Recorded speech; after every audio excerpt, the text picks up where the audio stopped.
खुशामदीद दोस्तों, आप सबका स्वागत है। मैं हूं डॉक्टर इश्तियाक अहमद। पिछले वीडियो में पार्ट 1 में मैंने इंडिया और पाकिस्तान की जो जंगें हुई हैं उनका पॉलिटिकल फॉल आउट पाकिस्तान की सियासत पे क्या हुआ उसका मैंने एक जायज़ा पेश किया था आपको। आज मैं हिंदुस्तान की जो जंगें हुई हैं और उनका सियासी फॉल आउट क्या हुआ है हिंदुस्तान की सियासत पे, उस पर बात करूँगा। सबसे पहले तो वही 1947-48 में हिंदुस्तान पाकिस्तान की जंग कश्मीर के ऊपर, उसमें हिंदुस्तान और पाकिस्तान का सीज़ फायर हुआ।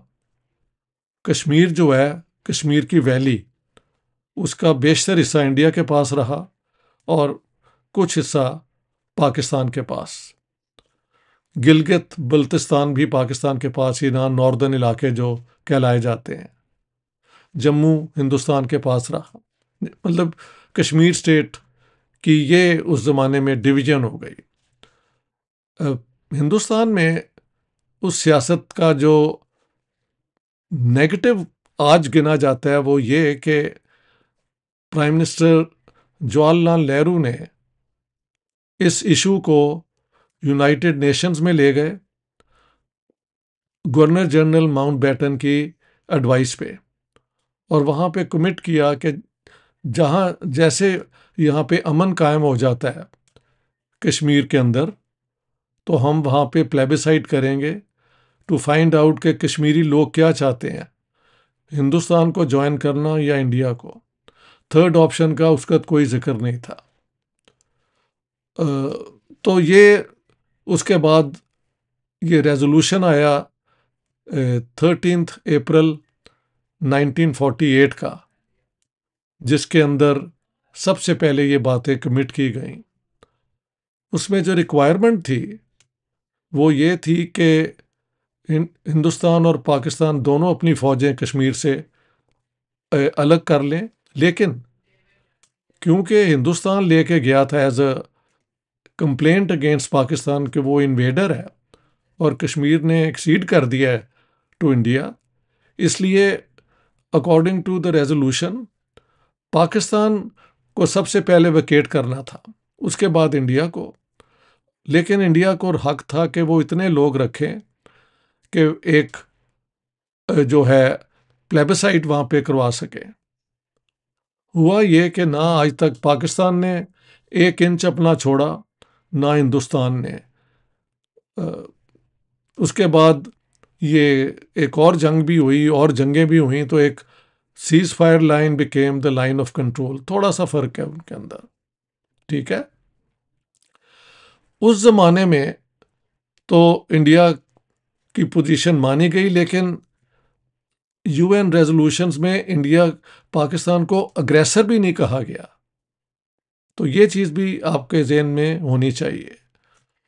वो रेजोल्यूशन उसके बाद फिर एक के बाद कई रेजोल्यूशंस हैं, और फाइनली जो है 1941 1 जनवरी को जो है ये सीज फायर हो गई कंप्लीट, दोनों तरफ से ये मान लिया गया। तो हिंदुस्तान के पास ज़्यादातर कश्मीर वैली, जम्मू जो है ना मेन, वो हिंदुस्तान के पास रहे। तो इमीडिएटली हिंदुस्तान को उसका कोई नुकसान नहीं हुआ। पाकिस्तान तो कश्मीर जीतने गया था, उसको उसमें बिल्कुल कामयाबी नहीं हुई। और मैंने बताया था कि सीज़ फायर क्यों लियाकत अली ख़ान ने कबूल कर ली, इसकी बुनियाद पे एक कंस्पिरेसी हुई और लियाकत अली ख़ान को असैसिनेट कर दिया गया 16 अक्टूबर 1950 को। इधर द इंटरेस्टिंग थिंग इज़ कि इंडिया की पोजीशन अगर हम शुरू से लें जंग से पहले, तो सरदार पटेल जो थे इंडिया के होम मिनिस्टर, उन्होंने पाकिस्तान को ऑफ़र की थी कि you keep Kashmir while we take Hyderabad, जिसको जिन्ना साहब ने एक्सेप्ट नहीं किया और उनका ख्याल था हम जंग करके कश्मीर तो जीत लेंगे, तो हैदराबाद हम क्यों जाने दें। वो दूसरी बात है कि पाकिस्तान को ना कश्मीर मिला और ना हैदराबाद। तो actually India emerge the ultimate victor in this. लेकिन इन द लॉन्ग रन, अगर माउंटबेटन के कहने पे Jawaharlal Nehru had not taken this to the UN, तो ये इशू इंटरनल मैटर रहता इंडिया और पाकिस्तान का, और फिर जो जंग जीतता उसके पास कश्मीर रहता। Any how, in the long run India का एक प्रॉब्लम तो है। उन्होंने फिर वो इस सारे इशू को यूनाइटेड नेशन से निकाल के ये समझौता जो किया शिमला में 72 में, उसके ऊपर बायलैटरलिज्म पे ले आए। अब क्योंकि इंडिया ने इंडस वाटर ट्रीटीज को वाटर्स ट्रीटी को वो अबेंस में डाल दिया, तो पाकिस्तान ने शिमला एग्रीमेंट को अबेंस में डाल दिया। So this is a situation inherited from Kashmir. उसके बाद बेसिकली जवाहरलाल नेहरू, महात्मा गांधी की जो सोच थी कि दुनिया के अंदर जो जंग का माहौल है, इसके अलावा एक थर्ड तरीके से दुनिया को देखने का, बिल्डिंग पीस, इसके ऊपर प्राइम मिनिस्टर जवाहरलाल नेहरू ने अपनी फोकस किया। मसलन उन्होंने रूस को, अमेरिका को, यूके को, फ्रांस को इनवाइट किया कि आप ये जो है एडवांस्ड टेक्नोलॉजी के इंस्टीट्यूट खोलें, inviting help from all corners. साथ साथ Jawaharlal Nehru was the leader of the non aligned movement, और क्योंकि उस ज़माने में हिंदुस्तान के पास कोई ज़्यादा अभी इकोनॉमिक डेवलपमेंट नहीं थी, रिसोर्सेज नहीं थे, और कोई जंग करने का माहौल भी नहीं था, तो फौज की जो प्रेपरेशन है उसको इस तरह तवज्जो नहीं दी गई जैसे कि शायद देनी चाहिए थी। लेकिन that was all in good will. China के साथ actually Jawaharlal Nehru was helpful to China all along. एक तो आजकल हिंदुस्तान में एक झूठ बड़ा सर्कुलेट हो रहा है, और मैंने बड़े रिस्पॉन्सिबल लोगों को बात करते देखा है कि जी हिंदुस्तान को ऑफर हुई थी कि आप सिक्योरिटी काउंसिल जो है यूनाइटेड नेशंस की, उसमें मेंबर बन जाएं, तो वो उन्होंने एक्सेप्ट नहीं की और चाइना को दे दी। Actually China became member of the permanent member of the United Nations Security Council already in April 1945 when the United Nations was founded. तो ये सब बातें हैं। इसके बाद जवाहरलाल नेहरू ने चाइना की मदद की यूनाइटेड नेशंस में कई बॉडीज़ में कि चाइना को रिप्रेजेंटेशन मिले। तो चाइना की तरफ नेहरू वॉज होपिंग कि एक एशियन कोऑपरेशन जो है वो ये यूरोपियन डोमिनेशन को ख़त्म करेगी और चाइना और इंडिया उसके दोनों पार्टनर्स होंगे। लेकिन इनका भी एक बॉर्डर डिस्प्यूट था, और ये बॉर्डर डिस्प्यूट जो है उसकी वजह है कि अंग्रेज़ों के दौर में वो जो इम्पीरियल चाइना है उसके साथ कोई फाइनल ट्रीटी नहीं थी हुई बॉर्डर की। एक मैकमोहन लाइन थी जो अंग्रेज़ बना गए थे, लेकिन चाइना उसको एक्सेप्ट नहीं था करता। लेकिन इंडिया ने जब चाइना ने तिब्बत के ऊपर अपना वो किया एक्शन, तो इंडिया ने एक्सेप्ट कर लिया कि ये ऑटोनमस रीजन जो है, Tibet was an autonomous region. अलबत्ता दलाई लामा केम और उनको रिफ्यूज भी दे दिया, तो ये इस किस्म की एटीट्यूड था।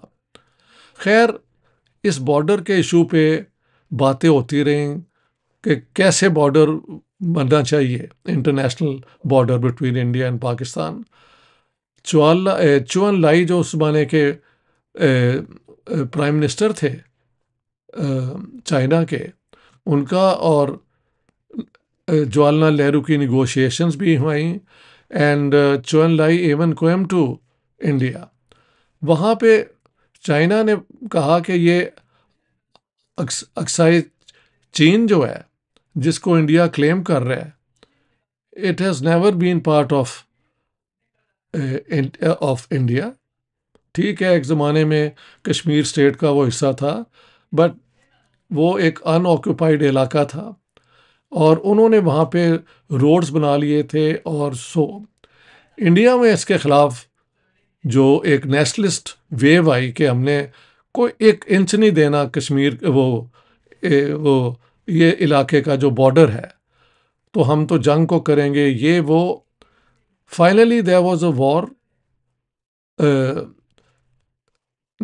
अक्टूबर 1962 में, जिसमें China defeated Pakistan hands down.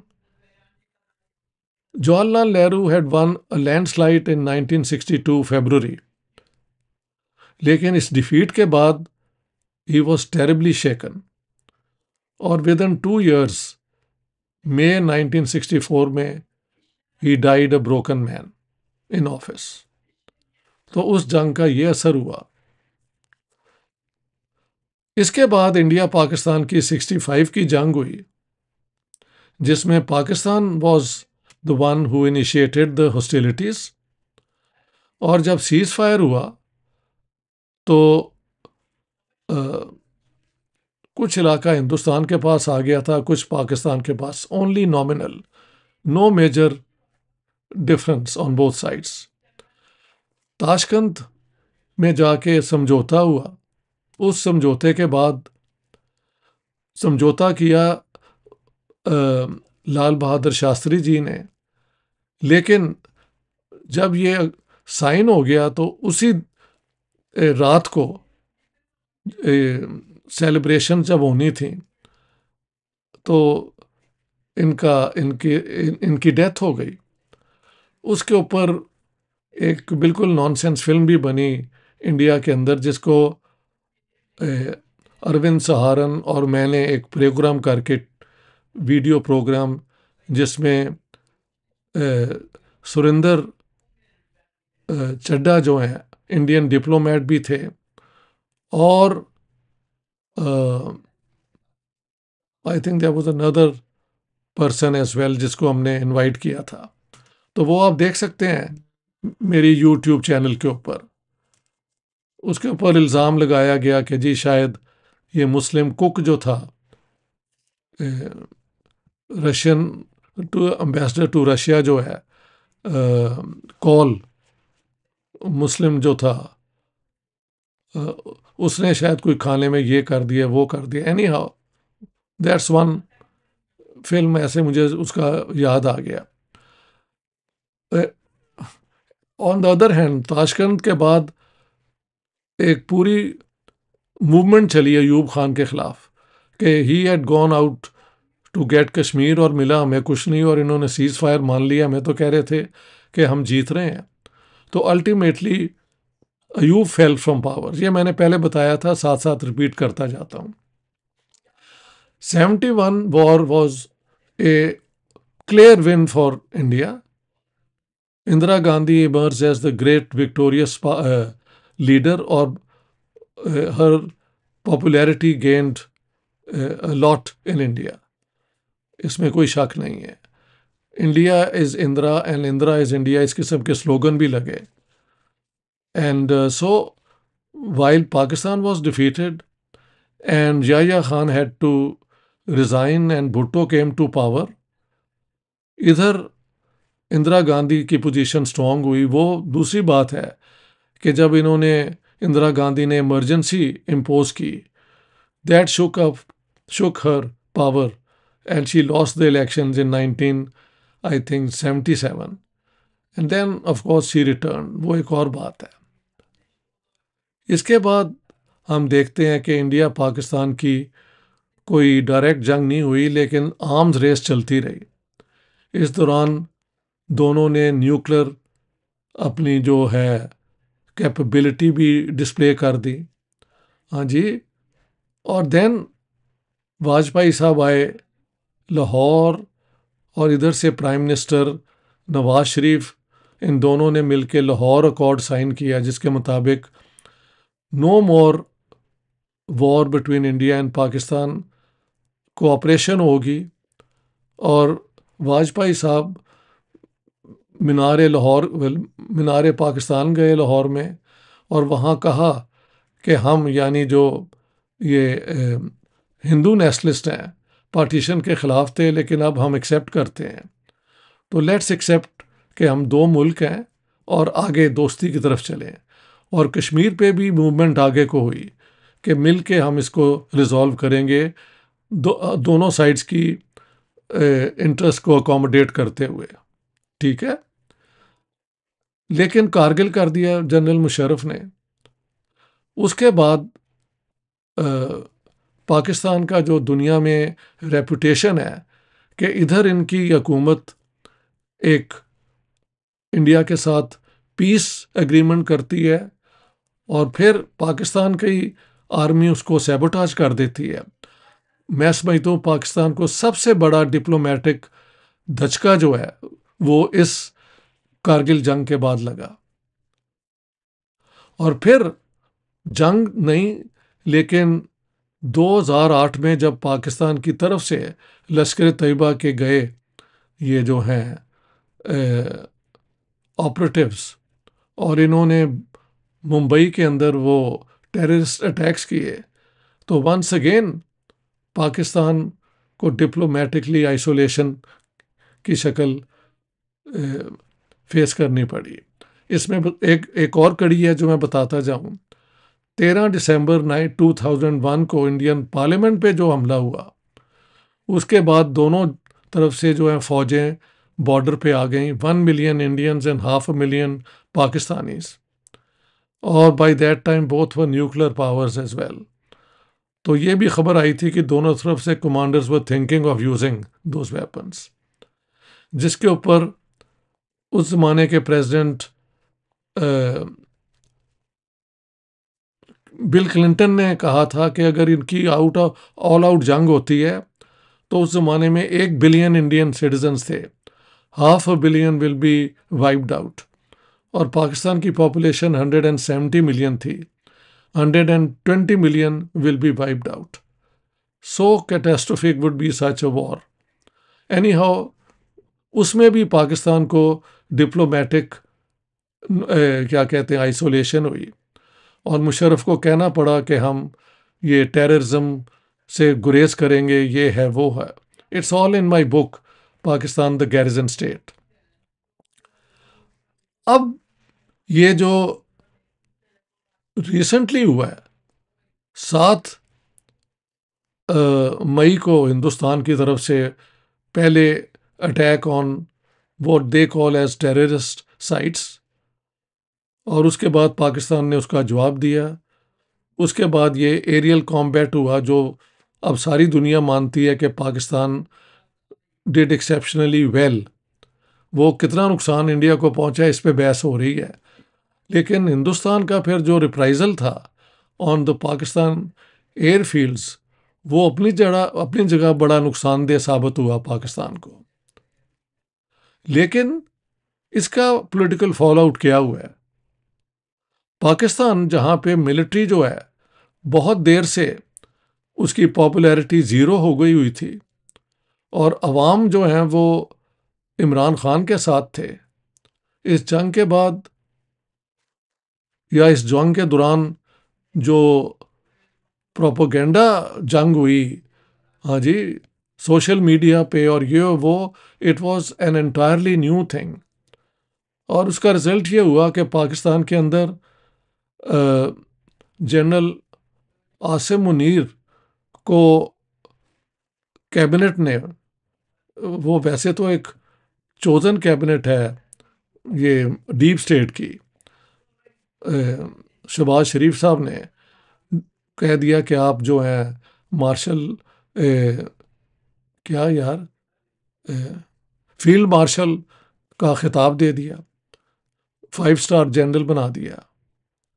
Hindustan में अब बहस शुरू हुई है 2-3 बातों पे कि why nobody has been taken responsible for the gross security lapse, क्या वजह थी कि इस इलाके में इतने लोगों को जो टूरिज्म में आए हुए थे वहाँ पे कोई सिक्योरिटी की अरेंजमेंट ही नहीं थी, इतनी देर लगी। और ये 4 5 6 जितने भी टेररिस्ट हैं आज तक ये कहाँ हैं, पकड़े क्यों नहीं गए? और दुनिया ने एकदम, जो पहलगाम में टेररिस्ट अटैक्स हुए उन पे इंडिया के लिए हर जगह से सिंपैथी आई, लेकिन जब इंडिया ने पाकिस्तान पे ये हमला किया saying that it was ordered by the Pakistan government, उस पे नोबडी सपोर्टेड इंडिया, यानी the states, I mean not even Russia, only Israel. और इजराइल जो है वो दुनिया के अंदर एक पराया स्टेट बनती जा रही है, उसको जेनोसाइड, स्टारवेशन, एथनिक क्लेंजिंग, सारे इल्ज़ाम उस पर दुनिया लगा रही है। तो इसका लॉन्ग रेंज में मोदी जी पे क्या असर होगा, आई डोंट नो, लेकिन वहाँ पे सवाल तो हो रहे हैं कि was it worth going to taking this military action, अगर डिसाइसिवली पाकिस्तान को आप हरा नहीं थे सकते, सीज फायर क्यों माना? इस पे सवाल इंडियंस उठाएंगे, not I, but I think immediately may be Modi साहब हैज़ रिटेन्ड हिज पॉपुलैरिटी। अब इन द लॉन्ग रेंज वो देखेंगे, लॉन्ग टर्म में देखेंगे कि इंडियन जो है पॉलिटिकल फोर्सेस वो इस सारी एक्टिविटी को किस तरह देखते हैं। इस वक्त तो इंडिया ने डिप्लोमेटिक ऑफेंसिव शुरू किया है और डेलीगेशंस गई हैं, आई थिंक 33 कंट्रीज में, वो बाद की बात है, लेकिन इमीडिएटली डिप्लोमेटिक डिसएडवांटेज हुआ है और पाकिस्तान को एक हद तक इसमें एडवांटेज हुआ है। So I would like to end here saying that these wars ultimately have only strengthened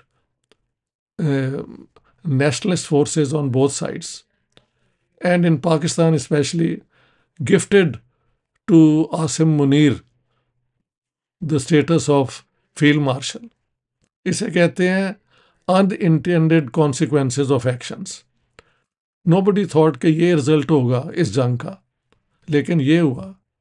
इसका इंडिया के अंदर फॉल आउट जो है, it's too early to talk about. So thank you very much friends, please subscribe to my YouTube channel, I need your support.